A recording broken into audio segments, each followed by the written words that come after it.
La fotografia com a eina de transformació social, per mi, rau en què tu vas a fer unes fotos, vas a fer una feina des de l'empatia, sobretot, per mi això és molt important. Treballis amb el col·lectiu amb el que treballis o estiguis documentant el que sigui. Empatitzar amb les persones a qui els estàs fent la foto i conèixer-les i intentar crear un mínim vincle possible per fer les fotos amb humanitat, amb sensibilitat i respectant al 100% a l'altra persona que està patint una situació. On està el límit una mica de l'ètica?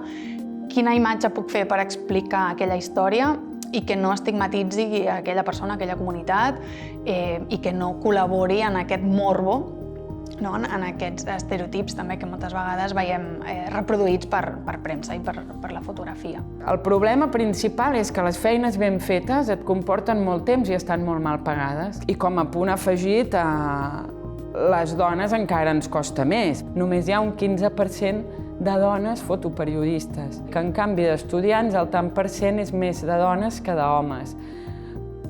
Què ha passat, doncs, des que acabes d'estudiar? Bueno, jo crec que ens falten referents des de petites, no? I jo parlo només per la fotografia, però es pot extrapolar. Crec que és un problema molt greu perquè després tu ja, com que no t'ho creus, que penses que no pots ser igual de bona que ells.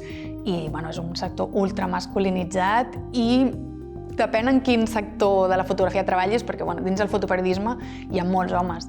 Tota la informació que tenim ens l'estan donant els homes, majoritàriament.